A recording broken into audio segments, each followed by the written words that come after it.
Thank you. Thank you, Speaker, sir. And, sir, since I have a very short amount of time, I'd ask you to start my time from now, please. Sir, thank you for giving me this opportunity to speak on the final full-fledged budget of this government and of this 17th Lok Sabha. Sir, the budget speech started with a self-congratulatory note that India has successfully overcome the troubles that came with COVID. It is true because the economy has nearly recovered what was lost, restarted what has paused, and re-energized what had slowed during the pandemic, the Russia-Ukraine conflict, and the subsequent geopolitical situations, and the ongoing monetary tightening that we're seeing in the United States and other advanced countries. So it's a tightrope walk, and I compliment the Honourable Finance Minister for her balancing act over a gut-wrenching situation. Sir, the budget has both hits and misses, from what I can tell. The hits, if I may say so, include things such as 10% increase in the gross tax collections, 33% increase in capital expenditure of 10 lakh crores, which comes to 3.3% of GDP. And if you add in grant-in aids given to states, it comes to 13.7 lakh crores, or 4.5% of GDP. 2.4 lakh crores noteworthy increase for the railways, an 11% increase in agricultural credit target, a 66% increase in the PMAY for more focus on Tier 2 and Tier 3 cities, income tax relief for the middle class, 74% increase for the Swachh Bharat mission, and 157 nursing colleges to be attached to 157 medical colleges to be set up by the Government of India. But, sir, there are some misses as well.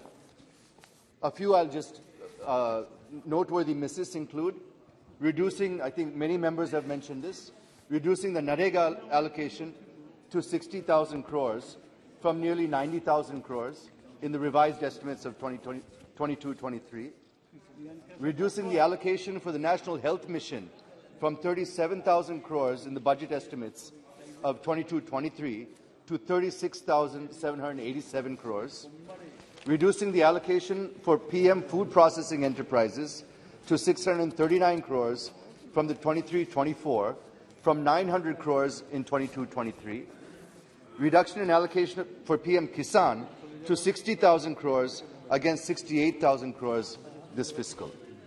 Sir, before I proceed with my observations on the budget and giving my suggestions on various proposals, I wish to first focus on what this budget is for my state of Andhra Pradesh, sir.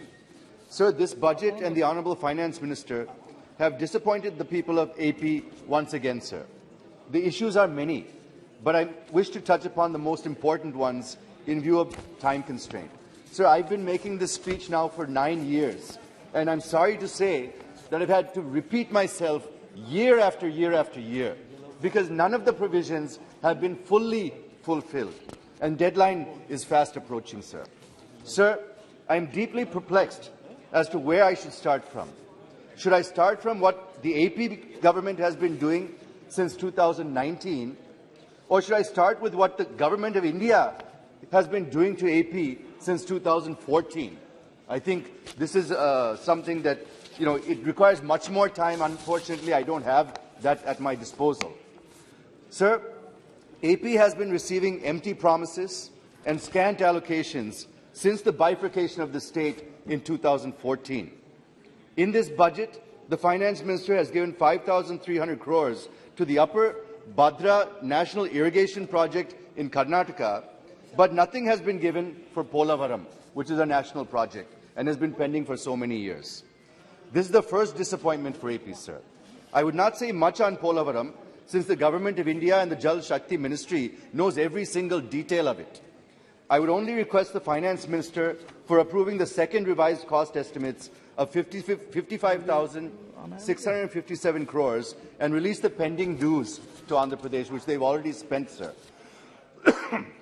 Even though the Finance Minister allocated 8,406 crores for the railways in AP, taking up 72 stations in AP to be developed as world-class stations, introduction of Vande Bharat to Vizag, giving 1,040 crores for Guntur Guntakal and Guntur BB Nagar doubling projects, etc. There is no mention about the establishment of the new railway zone for AP, sir. This is also a promise that is long pending and has been made several times in this House by several ministers, sir.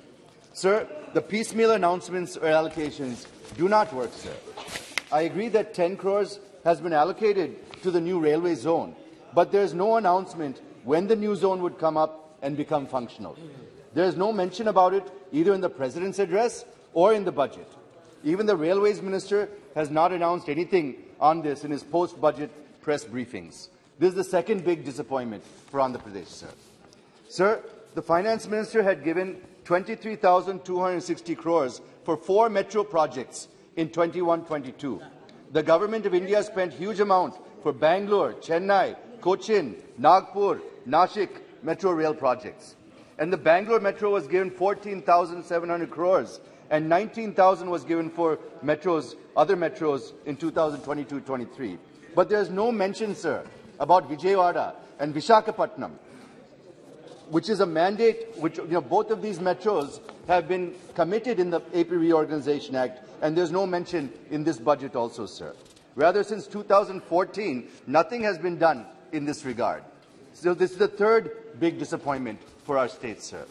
Sir, on the one hand, Government of India says there are no states with special category status, post the 14th Finance Commission's recommendation. I don't want to go into details, since the 14th Finance Commission never recommended not giving SCS to AP or any other state for that matter.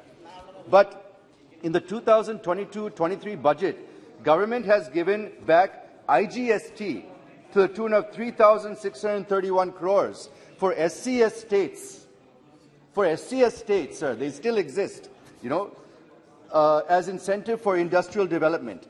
And in this budget, the Honourable Finance Minister has allocated 1,814 crores for this purpose.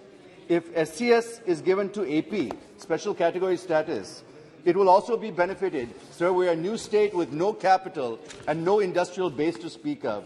So many institutions have been left behind in the Telangana state. None of the very few institutions are there in our state. None of the provisions of the AP Reorganization Act are being met, and even here, the SCS is being denied to us, sir. The Honourable Finance Minister has reduced allocation to RINL also, Vizag Steel Plant also, sir.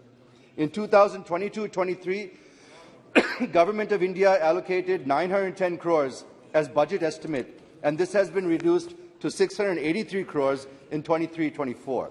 This is the fifth big disappointment for Andhra Pradesh, sir. Sir, if one looks at Section 93 of the AP Reorganization Act, it says, and I quote, "The central government shall take all necessary measures as enumerated in the 13th schedule for the progress and sustainable development of the successor states." Sir, I'll conclude. Just give me 2 minutes and I'll conclude, sir. Sir, the central government shall take all necessary measures as enumerated in the 13th schedule for the progress and sustainable development of the successor state within a period of 10 years from the appointed day, sir. And the appointed day is fast approaching. The appointed day will be from 2nd June 2014. That means by 2nd June 2024. This is the final budget before that date is coming, full final budget. The next budget is only going to be vote on account. This is the final chance for this government to allocate funds to fulfill what is in this AP Reorganization Act passed by this House in 2014 with deadline coming up on 2nd June 2024, sir. Sir, I'm just getting to the end, sir. Just give me 1 minute, I'll conclude, sir. We're at the fag end of reaching this 10 years, but not even one of the 17 items mentioned under the 13th schedule has been completely fulfilled, sir. This is the sixth disappointment for the people of Andhra Pradesh, sir. Every single member from AP, cutting across party lines, has been raising their voice since 2014 for conferring special category status to Andhra Pradesh.